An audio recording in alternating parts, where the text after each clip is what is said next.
Arthur's family truth. She lifted her sweater in the truck parking lot under the carnival lights while kids were still laughing 50 feet away, and everything I thought I knew about keeping people safe fell apart in about 3 seconds. My name is Craig Sutherland. I'm 57 years old. I spent 20 years as a sheriff's deputy in Montgomery County, Tennessee, retired at 47, and now I run a small contracting business outside of Clarksville. I've worked crime scenes. I've sat across from people who did terrible things and smiled while they lied about it. I thought after 2 decades in law enforcement, there wasn't much left that could catch me completely off guard. My daughter Holly proved me wrong on a Tuesday night in October.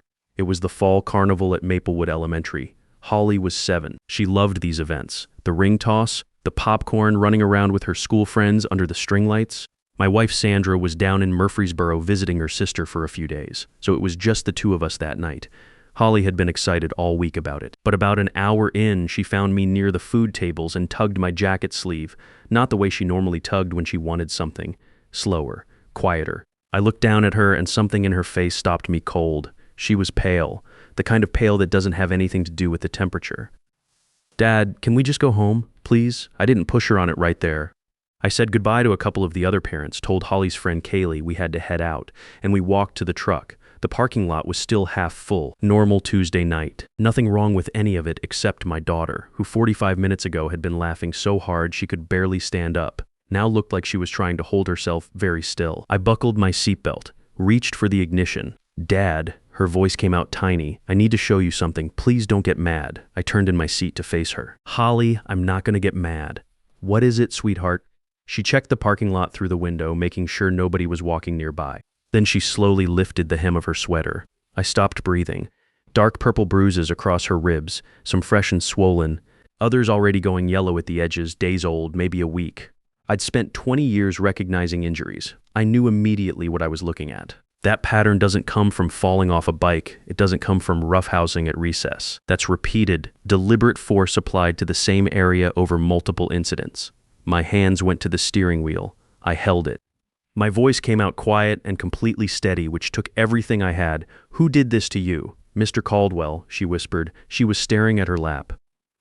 "The principal, Russell Caldwell, 10-year principal at Maplewood Elementary, coached youth soccer on weekends.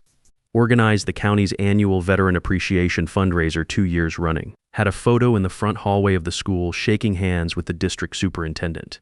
The kind of man who got mentioned at town meetings as an example of community leadership. He said if I told anyone, something bad would happen. Holly's voice was barely there. He said nobody would believe me anyway. Because he's the principal and I'm just a kid. I've heard that line before, not word for word, but the same sentence in different forms from different people. It's what people say when they need a child to stay quiet.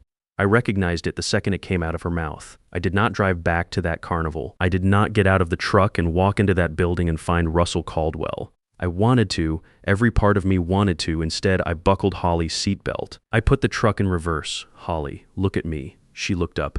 "You did exactly the right thing telling me. We're going to the hospital right now, and I need you to know I believe every single word you just said." The drive to Vanderbilt Children's Hospital took about 20 minutes. Holly didn't say much. I didn't either. I just kept one hand on the wheel and one eye on her in the passenger seat, making sure she knew I was there. In the ER, a doctor named Donna Walsh handled Holly's exam. She was calm and thorough, and she talked to Holly directly the whole time, not over her head. After the examination, she brought me into the hallway and closed the door behind her. "Mr. Sutherland, the bruising is consistent with repeated physical trauma at minimum 2 to 3 separate incidents over the past 2 to 3 weeks. I'm legally required to report this to Child Protective Services and law enforcement." "Good," I said. "The person who did this is the principal of her elementary school." Dr. Walsh's expression didn't change much, but her eyes did. "Then you need to be prepared. These cases get complicated very quickly when the accused has standing in the community." I called Sandra from the waiting room. She answered on the first ring. I told her everything: the carnival, the truck, what Holly had shown me, what the doctor had found. There was silence on her end for a moment, and then I heard her voice crack. "I'm leaving right now," she said. "I'll be home in 4 hours. I went back in and sat with Holly until she finally fell asleep in the hospital bed. Then I sat in the chair beside her and did what I'd trained myself to do for 20 years whenever something made my hands shake. I started thinking like a cop. Officer Gary Powell arrived at the hospital around 11 that night. I'd worked alongside Gary years back, decent guy, not the type to cut corners. But when I told him Russell Caldwell's name, I watched something shift behind his eyes, a small recalculation. The kind I'd seen plenty of times in my own career when a name didn't match what someone expected to hear. "Craig, you know how this works," he said, keeping his voice low. "Russell Caldwell has been at that school for 10 years, no record. Coaches youth soccer. Ran the county veteran memorial fundraiser 2 years straight. He's got a lot of people in this town who'd vouch for him. I know what he's done for this town. Look at my daughter's medical report. I'm not dismissing anything. I'm just telling you, without corroborating evidence, a child's statement against someone with that kind of standing is going to be a hard case to build." I'd said words like that myself once, sitting across from a frightened parent trying to manage expectations. Hearing them aimed at Holly made me feel like the floor had dropped out. "Then let me help build it," I said. Gary took Holly's statement that night. He was professional about it, gentle even. But before he left, he told me the school district would conduct their own internal review and that Caldwell would remain in his position while both investigations were ongoing. "Standard procedure," he said. "Standard procedure." My 7-year-old daughter was too afraid to sleep without the light on, and standard procedure meant the man who put those bruises on her would be walking the same hallways on Monday morning. Sandra arrived a little after 3 in the morning. She came straight from the parking garage, still in her travel clothes, and walked directly to Holly's room without saying a word to me. She sat on the edge of the bed and took Holly's hand and stayed there. I stood in the doorway and watched, and I kept it together because someone had to. When Holly finally woke up and saw Sandra, she said one word, "Mom, that was it." Sandra pulled her close, and I stepped out into the hallway and leaned against the wall and took about 30 seconds to fall apart quietly before I pulled myself back together. We took Holly home the next morning. Sandra stayed with her. I gave myself one day to be a father, to sit on the couch with Holly, watch her cartoons, let her fall asleep against my shoulder. One day, then I went to work. 20 years in law enforcement doesn't leave you when you retire. You still know how records are kept, how complaints get buried, where the paper trails go when someone with connections doesn't want them found. The first thing I did was file a Freedom of Information Act request with the school district. All complaint records, incident reports, and administrative correspondence involving Maplewood Elementary going back 5 years. I also called 3 former colleagues I trusted completely and asked them to start asking quiet questions. What they found and what the FOIA documents confirmed 2 weeks later was this. 3 years earlier, a parent had filed a formal complaint against Caldwell. Inappropriate physical contact with a student. The district conducted an internal review. It was closed as unsubstantiated. The parent transferred their child to another school and went quiet. The district never forwarded anything to law enforcement. Nobody outside that building knew it had ever happened. I printed every page and added it to the folder I was building. While I waited on the documents, I started having conversations with other Maplewood parents. Nothing direct. Just checking in. How's your kid doing this year? Anything seem off? That kind of thing. Most people had nothing but good things to say about the school, but 3 conversations stopped me cold. A mother named Cheryl told me her son had started getting stomach aches every morning before school. He used to love it, she said. Now he barely talks on the drive in. I asked him once if something was wrong at school, and he just said he didn't like going to the principal's office. I didn't think much of it at the time. A father named Aaron said his daughter had been having nightmares for the past 2 months. She'd started wetting the bed again, something she hadn't done since she was 4. The pediatrician had suggested it might be anxiety but couldn't pinpoint a cause. A mother named Wanda told me, with tears running down her face, that her daughter had asked her a few weeks ago whether it was normal for adults to give special hugs that hurt. Wanda had thought her daughter was talking about a grandparent hugging too tight. I wrote every word down. Then Officer Gary Powell called me. It had been 11 days since Holly's exam. His tone was flat. Professional, the tone I recognized from delivering news nobody wanted to hear. "Craig, I spoke with Caldwell this morning. He denies everything. He says Holly is a sweet kid, but has been having some behavioral issues lately, not following instructions, acting out in class. He's suggesting the bruising may have come from rough play with other students. He says it's possible she made up the story to avoid getting in trouble for something." I kept my voice steady. "You saw the medical report, Gary? Dr. Walsh documented the pattern clearly. That's not playground bruising. I know what the report says." But without a witness or physical evidence tying Caldwell directly to the injuries, the DA's office isn't going to move on a statement from a 7-year-old against a 10-year principal with a clean record. So what happens now? The district finishes their review. We keep the file open. If something else comes up, he's still in the building. A pause. That's the district's call, not mine. I hung up. Sat at my kitchen table for a long time. The folder in front of me had 40 pages in it, and none of it was enough. Not yet. I needed something that would force people to stop looking away. I needed to find Mrs. Brenda Collins. Brenda Collins had been teaching 4th grade at Maplewood Elementary for 20 years. If anyone had seen the full picture of what went on in that building, it was her. I showed up at the school on a Thursday afternoon and asked the front desk to let her know Craig Sutherland needed a few minutes. The secretary tried to redirect me to the district's communications office. I told her it was a personal matter and I'd wait, Mrs. Collins came out to the lobby 5 minutes later. She looked at me the way people look when they already know what the conversation is going to be about and have been dreading it for a long time. We walked to her classroom. I closed the door behind us. I didn't start with questions. I pulled out my phone and showed her the photos Dr. Walsh had taken at the hospital. I watched Mrs. Collins look at them. Her face went very still. "How long have you suspected something was wrong?" I asked. She sat down slowly at her desk. She was quiet for a moment. Then she said, 3 years. She told me what she'd noticed over that time, students who changed. Not dramatically, not all at once, just small things that added up. A kid who used to raise her hand in class stopping completely. A boy who had been cheerful and talkative going quiet for weeks after being called to the front office. A girl who started making excuses to stay in the classroom during recess, rather than go near that part of the building. I mentioned it to the vice principal about 2 years ago. Mrs. Collins said, "I didn't make a formal accusation. I just said I'd noticed some behavioral patterns that concerned me and asked if there was any reason students might be anxious about visiting the principal's office."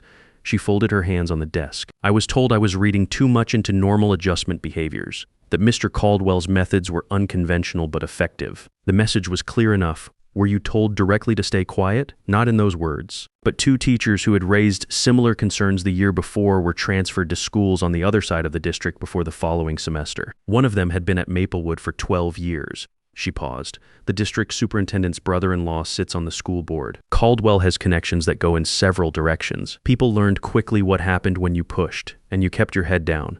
She looked me straight in the eye when she said it. Yes, I did. I have 3 years until retirement and a daughter in college. I'm not proud of it." She was quiet for a moment.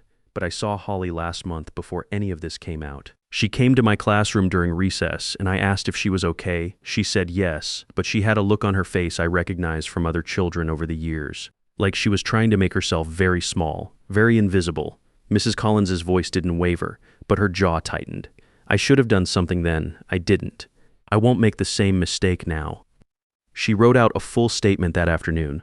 4 pages, handwritten, signed and dated. 20 years of observations, specific incidents, names, timeframes.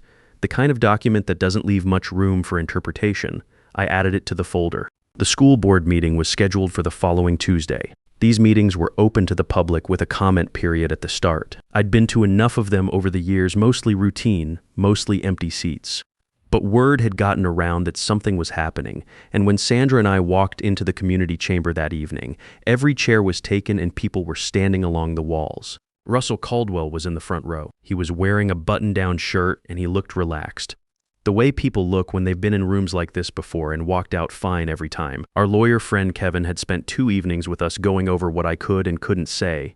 Stick to documented facts. Let the evidence speak.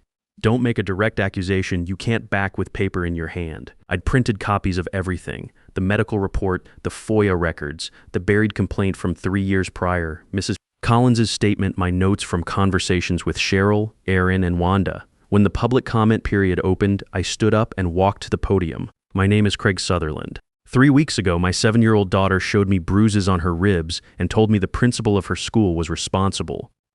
The room went loud immediately.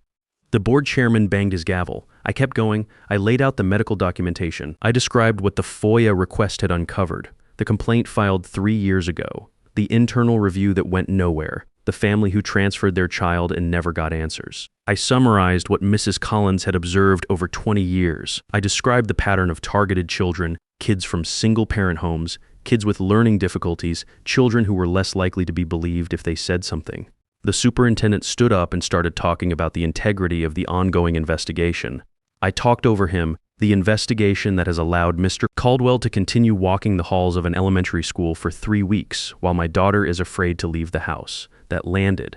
I could feel it move through the room. Then Cheryl stood up. She talked about her son's stomachache, his fear of the principal's office. Aaron stood and described his daughter's nightmares.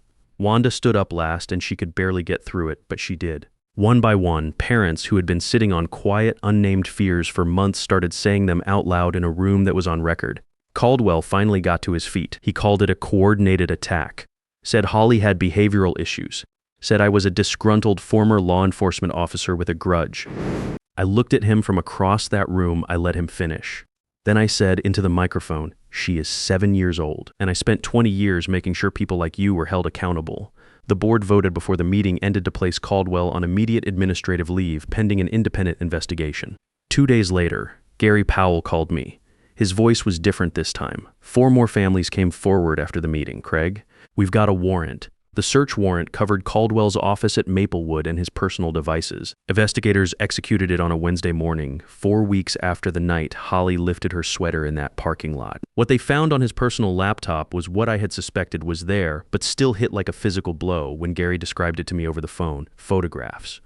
Dickily code written notes on specific students, their home situations, their behavioral patterns, which ones had 2 parents involved, which ones didn't, which ones were likely to tell, and which ones weren't. A system methodical and deliberate, going back nearly a decade. He hadn't stumbled into this.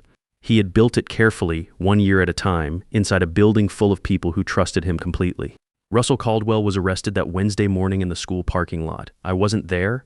I was sitting at the kitchen table with a cup of coffee when Gary called to tell me. I put the phone down and sat there for a while. Sandra came in from the hallway, took one look at my face, and pulled up a chair. "It's done," she asked. "The arrest part is done," I said. She understood what I meant. The arrest was the beginning of the next phase, not the end of anything. The charges were extensive, multiple counts of assault, child abuse, and possession of exploitative materials. As the investigation expanded over the following weeks, more victims came forward. Teenagers now in middle and high school who had been in Caldwell's elementary school years ago. Families who had moved away from Clarksville and never connected what had happened to their children with anything specific until they saw the news.